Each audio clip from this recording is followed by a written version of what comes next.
Welcome to Cannabis Roundup, presented by Outlaw Technology. I'm Hans Dietrich. And I'm Brie Oaxaca, and each week we speak with the companies in the trenches of the seed-to-sale process. Our guest today is Elmar Nair, CEO and founder of Neatleaf. Welcome, Elmar. Thank you so much for having me. Thanks for being here. We also have Outlaw CEO Dave Eagleson with us here today. Hey, Dave. Hey, Hans. Elmar, again, great to have you, and we're excited to learn more about you, Neatleaf, and the Neatleaf Spider. I mentioned just a few seconds ago before we started that I remember seeing a video of the Neatleaf Spider, I think a couple years ago. So we want to hear a lot more about it today, especially since we don't have video on this podcast. But first, tell us a little bit about your background, how you got into cannabis, and why you started Neatleaf. Yeah, it's a good question. So my background is not cultivation and it's not cannabis. I come from working on automated systems, on robots, on software, sensors and data in different environments. Like I worked on self-driving cars, I worked on humanoids which are juggling balls, I worked on drones flying around. It was all very exciting, but originally I come from the countryside and I grew up on my auntie's farm. And so as I learned more and more about the next agricultural revolution, how, as everyone talked about it, like the data-driven, automated cultivation, I got very intrigued. I felt like that sounds very much like what I have been doing so long. I visited some of these greenhouses and they showed me the sensors which were dangling there in the space, and they pointed at it and they're like, oh, basically what drives all this control of this environment. And I was like, oh, wow, there's a lot you can do with data, but this little thing is not going to cut it. And so, I got very intrigued about learning more of what it would take to help really cultivators learn more about the plants and automate. And that's where I started Neatleaf, ended up really falling in love also with cannabis as the plant, which is one of the fastest growing plants, and the whole market was taking off and becoming legal, and the challenges in that market as well. So was that greenhouse you visited a cannabis greenhouse or just regular agriculture? I think the first greenhouse I visited was cucumber greenhouse. Uh-huh. Then from there on, I visited a lot of cannabis cultivations because it was also the huge interest and the huge need for that kind of help, in that sense that it's a new plant. No one really has grown it at scale. There's very little research on this plant, and it's as I said, one of the fastest growing plants. So the cultivators were well, can we learn more about it? Can you help us with that? So they pulled us in basically, which was very exciting. Cool. Where did you get started? Where did you do your beta? What states were you? We are located in Santa Cruz in California, and obviously that market has been on for a while now. And there's a lot of cultivators in the Monterey Bay, not just cannabis, but also other crops. And so it's definitely a topic. It just seemed like a perfect fit. On the other side of the hill, you have all the tech, and in the Monterey Bay, you have all the cultivation. So it's a sweet spot for this topic. Now, Elmar, is Neatleaf just cannabis, or are you guys also in other horticulture markets?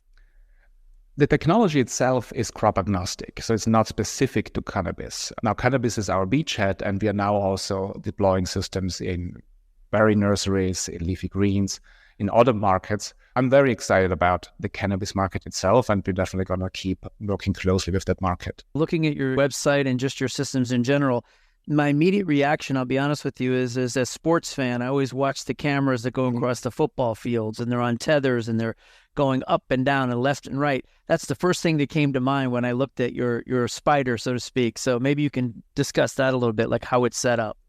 Right, yeah. It's basically like a football stadium camera for greenhouses or indoor facilities.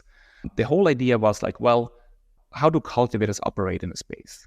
They go in there, they check the environmentals, they look at the plants.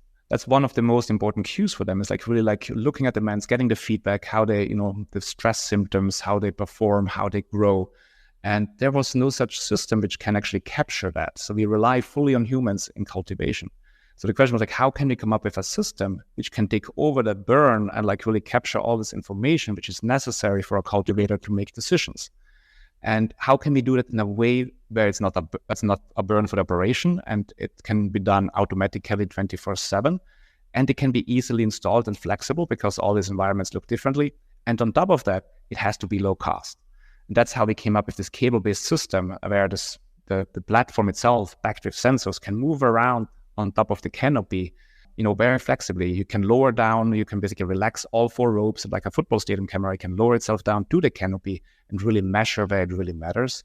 It seemed like it checked all the boxes. And you can produce these things at low scale. You can do large ranges, like a football stadium. Seems like a good fit. So with this, what types of things are you able to measure? In other words, you're able to put it in a room and pick up all this information. Doesn't sound like there's need for individual sensors all over the place, but what type of metrics are you collecting? What kind of data on the plants? Yeah. So the platform is packed with a lot of sensors. So we measure all the environmentals like temperature, humidity, CO2, the leaf temperature. So we can calculate the leaf VPD, vapor pressure deficit, which is such a crucial parameter for cultivators, and haven't had access to it before. So like now you get it for the whole canopy. Like you can really see a heat map of your leaf VPD. We measure the plant height with a distance sensor. So we measure like the plant growth rate. And then we have cameras where we measure imagery, like RGB images, basically regular photos. And then also NDVI images where we can detect plant stress before you can see it. And we do that multiple times a day. So you can really see how the plant evolves over time. On top, we have a light sensor to measure the light intensity, also light quality, BPFD. And that's the package we have right now. And that measures all over the space 24/7, the same set of sensors.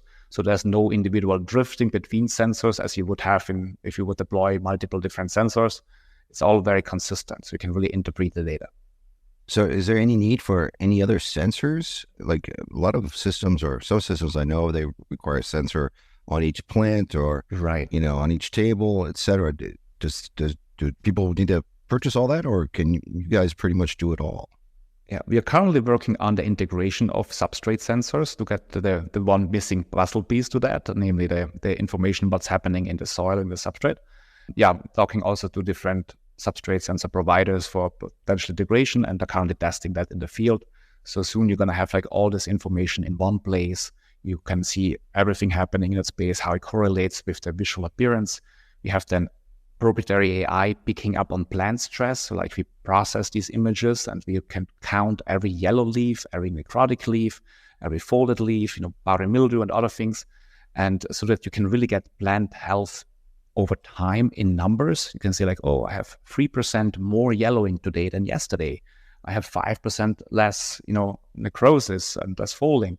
So that's unseen. No one had this kind of information, and it's incredibly powerful. You can compare growth cycles, you can compare cultivars, you can count buds and bud sizes. You see like how they grow over time, how they correlate to different microclimates, how they correlate to cultivars.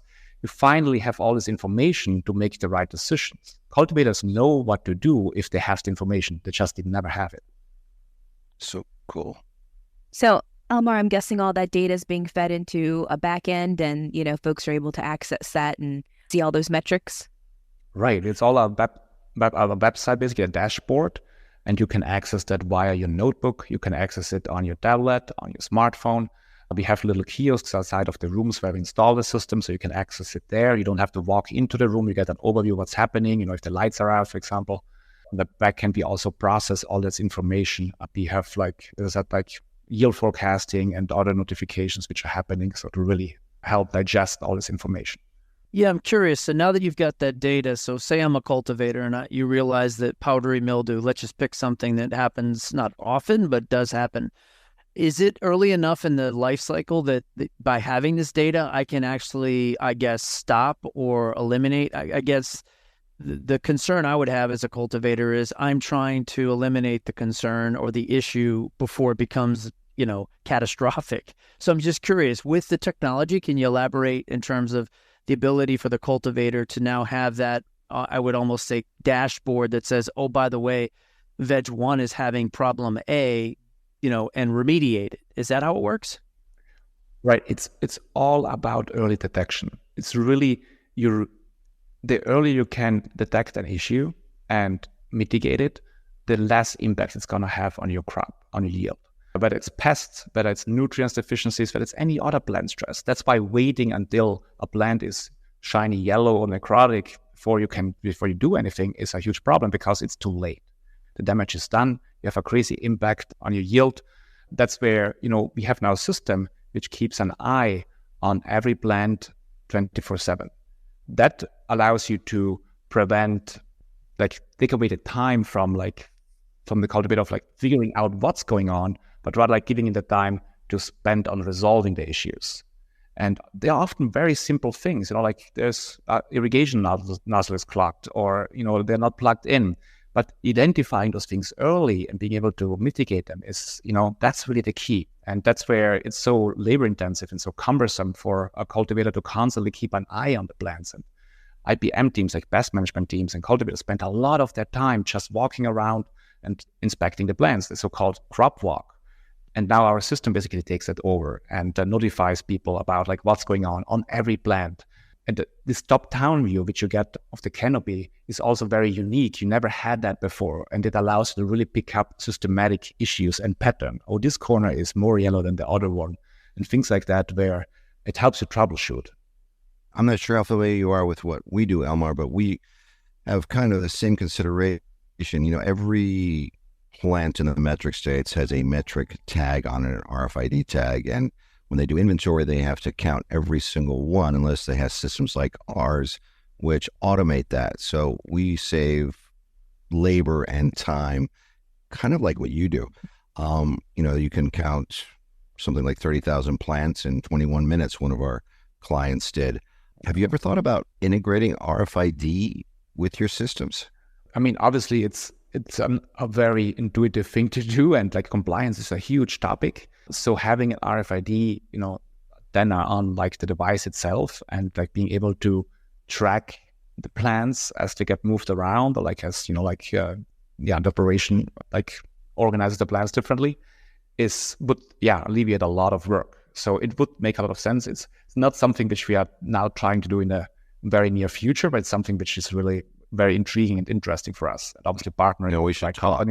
Yes, we should definitely talk. I'm curious too then, I mean, I know this is all indoor, and yes, the market does have quite a bit of indoor controlled environments. Is the technology at least extensible that I could put it on a drone? Could I do an outdoor crop to at least maybe snapshot it, fly over it, get certain amount of data that could help me make decisions on an outdoor, or is this strictly indoor? The way how we set up the company is we have two major efforts. One is the automation, robotic side of things. That's where we build the Spyder system. And the other one is the data pipelines, the AI, the dashboard, the integrate, the analytics, data science, plant science, etc., which is another major effort. So where the data comes from doesn't really impact the data pipelines and all that. That all is going to stay the same. So for us, the Spyder is one platform, and it's not limited to indoors necessarily. You could imagine putting down 4 poles outside of a vineyard and having the system zip over the vineyard. But at the same time, if you talk about outdoor fields, having a drone which flies over and collects data and uploads it to the cloud, it can use the same pipelines, the same AI as which we have developed. And so, yes, there's definitely, this is just the beginning of what we want this to evolve into. Awesome. That's great. Because look, there's a lot of folks that are doing combination. We've got some clients in Maryland, one in particular, Culta, that has an indoor-outdoor setup where a portion of their crop is done outdoors, but then another portion is done indoors. So that's pretty exciting that you guys are thinking in terms of, full functionality. Totally. Yeah. And as I said, I worked on drones in my career before, and it's obviously seems like a very intuitive choice for something like that, what we are doing. There's a lot of upsides of using a cable-based system in indoor environments. You don't have the wind coming down, the downwash, which impacts the plant, spreads pests, can cause damage. You don't have a safety issue with that. You don't need to charge. If our system experiences a situation, it just stops and hangs there. It doesn't crash into anything. And so there's a lot of upside in using the system we are using. That was definitely a choice. But for outdoors, if you have to cover larger areas and stuff like that, drones seem a very sweet fit. Elmar, what do you say to folks, on our podcast? We've got a lot of folks that listen in who work in the industry. What do you say to folks who might be worried that systems like yours might replace their jobs? I don't think that's a justified fear at this point. Automation is happening and jobs are changing, but I would rather think that the job is going to change. If you think about a cultivator, they're not going to have to walk around and inspect all the crop anymore. But is that a bad thing? I'm not sure whether that's the most pleasant job in general. They're going to be more relying on the system picking up on things and telling them like, hey, here's something going on. Oh, you have to watch here. Here's a certain chance for nutrients deficiency or virus or whatever, and you want to do some lab testing, like make some recommendations. But at the end of the day, like it's such a complex space where we're going to still rely a lot on humans to really, make the decision, but informed decision based on data rather than on, like a subjective experience. Oh, it looks better, it looks worse than last time or something like that. So I think the jobs are going to change, but I don't think that we're going to get rid of jobs there at this point. Yeah, I think, you're kind of in the same boat we are, because we reduce labor and cost, and a lot of our cultivators are having a tough time finding enough people to handle all these jobs. But with our systems and with yours too, they can obviously divert their resources to other tasks within the facility. On that note, it sounds, the Spyder sounds fantastic. And what's the cost? Obviously you're going to save a ton of time, but is it affordable? Are your folks seeing an ROI very quickly? How's the pricing work? Yeah. And how many spiders do you need for, a normal sized facility, say a medium sized facility? Yeah, and it's obviously one of the challenges as you develop new technology is, like you have technology which doesn't have all the bells and whistles yet. There's a lot of stuff you could put on top, but you have to high development costs, and initial pricing is always more expensive for the hardware than compared to down the line when you produce it at scale. The exciting part though is that was one of the design decisions, was like it has to be affordable, it has to be low cost. We can offer the Spyder system at a price point which is in general less than 1% of what cultivators make in terms of revenue in their space. And if you think about it, we in industry-wide, we talk about 15 to 20% crop loss every cycle due to various issues, late detections, problems, and just inconsistencies. And now, if you think that with this amount of data and this amount of insights, you're going to be able to prevent at least 1% of that crop loss, it justifies the cost. And that's where we see a huge, nice, very exciting adoption rate, where we haven't lost a single customer yet. Since we ramped up production last time, all customers just came back and wanted more. We haven't had a customer yet who said, like, I don't want that system. It's also because it's just the cost itself makes it very attractive. And we also don't have the requirement of a commitment. You don't need to say like, oh, I'll make a 1-year contract now, or I have an upfront cost. You can rent the hardware for how long as you want. That's how you can get started. And then at the point where you feel like, oh, this is a really great technology, you can buy the hardware and minimize your operational cost. But again, we're talking about 1%. So like you get even lower, we get down to like 10 cents a square foot, which is, you can do the math. It's basically nothing. But it's a rounding error in these operations. So I think that's really the exciting part of it, because it allows cultivators to try out this new concept, this new technology, without taking on any risk. It's a new amount of data. It's hard to explain people what it will provide them and what it will do to them, because the pictures are great and look great, but once they see it in their own environment, in their own greenhouse, in their own indoor facility, it's a game changer. They understand this just makes so much more sense, and I don't know why I did it differently before. I think that was really the biggest thing for us, is like minimize this hurdle of entry to allow people just to try it out. Yeah, I'm just curious, with that said, so the setup side of it, I'm just thinking about it. Having done RFID systems for my career, site surveys, how do we lay out a room? Where do I put the anchor points? Those kind of things. How difficult is it to just install? It looks pretty simple just from the video. And again, everything looks simple from the outside looking in, but I'm just curious, the lift for you guys. I assume you send in a team, they assess where to put the Spyder anchors, if you want to call it that. You know what I mean? How does that work? Yeah, and again, that's another really, really important point. It's like the key was like installation cost and maintenance cost are additional cost drivers, which we said like by design, we want to minimize it as much as possible. The installation of one of the systems for us takes a couple of hours. Last week, for example, we installed 7 systems in a facility within 2 days. So it's really easy to install. We in general require the floor plan and some pictures, and then we show up in the morning at the defined day, install the system, and are gone by the early afternoon.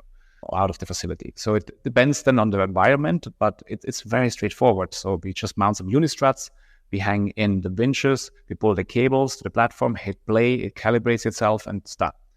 And again, that's by design. We even, foresee like the facility team of, operators to install the systems by themselves. So there's not necessarily the need for us to install it. But yeah, it's very, very simple. How many states are you currently operating in? Is this available throughout the country, throughout the world? How does that work for you? We're currently limiting ourselves to Northern America, where we have systems in Florida, New Jersey, California, Arizona, Washington State, all over, and also like in Canada, like New Brunswick and Alberta. So we are are all over the map in that sense. It's just because it's also easy to install and easy to ship. In general, like just pack them in some like basically bags or like suitcases or larger suitcases, and then just fly with the system, install it, and fly back. So it's very straightforward. We kind of had the same model you have, which if you can't do something very quickly, easily in the industry, we do handhelds, for example, and touchscreens, and then we have software naturally and a cloud console. So as Hans alluded to earlier, kind of similar to what you're doing, where you're doing all the environmental aspect of it and doing the visuals. We're doing the physical counts. We're doing the harvests. We're doing, the plant moves, things of that nature. But yeah, we learned early on that if you didn't do it in a way that was simple and easily stood up and maintained, you're going to have a tough time. So I'm glad to hear you guys have kind of figured that out as well, because I think the industry just wants plug and play. Especially since we got started during the pandemic, we had to make it so it could be plug and play, because we couldn't go anywhere when we really were getting going. There was lockdown. So it was very helpful. I love your system. How do people get a hold of you? How do people get a demo or get it installed or order? What's your contact information? Yeah. So, the easiest probably is to go to our website, neatleaf.com. And there we have, you can request a demo and get in contact with us, or send an email to info@neatleaf.com and just get in touch. And I'm going to tell you more about the system. And again, it's in general risk-free to try it out. And we can talk about how this would look like. We currently have our backlog of orders for the next 2 months, which is like a little bit, a lot of incoming demand right now. And the sooner we can schedule and put you on the calendar, the sooner you can get the system in your space. You can just give it a shot. So that's what I would recommend you. That's great. Yeah. So, the good news is I think this industry is at a point where you guys are touching on the need to take technologies from traditional markets. You know what I mean? It sounds like you said you've been doing robotics, these kind of things. It's nice to see that the efficiencies are starting to carry into this industry, because that's kind of what we saw as well. Having our team doing projects for people like Walmart's and others over our careers, we always felt like, a lot of the things needed in this industry, from efficiency, accuracy, the data side of it. I always laugh, honestly, because everyone assumes data just magically shows up. And I'm like, there's no magic. Somehow it has to be captured. So I guess hopefully you can appreciate that. It's just also blew my mind. Like you're talking about cultivation, you're like one of the oldest, industries or markets or traits which the human species have. And in every other industry, as we try to optimize processes, production, manufacturing, and other things, the first thing you do is you capture data and to automate it, to understand what's going on. And in cultivation, we are still heavily relying on humans to assess things and understand things and like look at things and, make it subjective. And it just blows my mind. And I think the whole industry, not just in cannabis, but also in general in cultivation, understood that this change is going to happen. And I think what we believed, what our interpretation was like, we just didn't have the tools for it. And so really creating a tool which allows you now to capture this data, to make informed and smart decisions, that's what we set us up with the Neatleaf Spider. And we see the same exact thing. This industry, cannabis and probably agriculture as a whole, is in a lot of ways is so far behind the other industries we worked in prior to moving just into cannabis. Bri, I know you had a question. Yeah, I was curious, Elmar, what partners you guys have? Who do you guys integrate with? Anybody listening today, they might already have systems in place in their facility, and they might be interested in hearing, the options of who you guys can, communicate with. Right. So we have currently several conversations going on with different partners. I think it's it's a little bit too early to announce them already. There will be more news soon, probably, where we're going to talk about integrations, but I'm excited. I feel like in general, the industry realized the value which, Neatleaf with the Spyder system brings to the table, and like how it's very complementary with a lot of the things which are out there. And that integration just makes a lot of sense. That's one of the other challenges I think which cannabis cultivators have is there's like 5, 6, 7 different tools they need to use to manage their operation. And they, are not nicely integrated in general. And so I think it's our task and on our end to ensure that we create a nice, smooth user experience by being able to interface with other tools out there and make it as easy for customers. It sounds like the Spyder should be part of every cultivator's tech stack to me.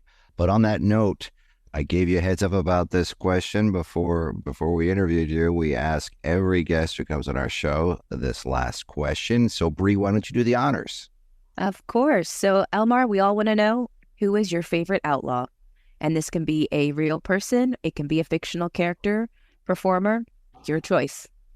I thought actually about it. I was like, there's the boring ones, like you could think about like the good ones, like the Robin Hoods of this world. But I'm really intrigued by the crazy ones, like Dr. Jekyll, Mr. Hyde, or the Joker, in the sense, because it's kind of, in my mind, maybe I'm like traumatized with both my siblings being psychotherapists. But there's like this nature, this human nature where you have like this different urges and the different minds, and you like, all these different, forces in you which you need to navigate, which I found it very intriguing, and especially intriguing if they're shown in like shows and movies and like how this plans could play out. Yeah, that's a great answer. You're the first one to bring up Dr. Jekyll, Mr. Hyde, and the Joker. Hey, you know what? I don't think anybody said Robin Hood yet, right, guys? I don't think we have not had a Robin Hood. Oh wow, that's amazing. Thank you so much, Elmar, for being on our show. We really enjoyed learning more about Neatleaf and Spyder. Thank you so much for having me. It was a great pleasure talking to you, and we should definitely continue the conversation about the potential integration. We definitely will. Thanks, everyone, for listening. If you have any questions you'd like us to ask on our show about compliance, metric, automation, anything to do with cultivation, dispensaries, or cannabis, just please email them to us at info@outlawtechnology.net. You can download past episodes of our program by going to outlawtechnology.net, cannabisradio.com, or the Cannabis Radio app for iTunes and Google Play, as well as subscribing to the show on Apple Podcasts, Google Podcasts, Amazon Music, Pandora, YouTube, and Spotify. Thanks for listening, and be well.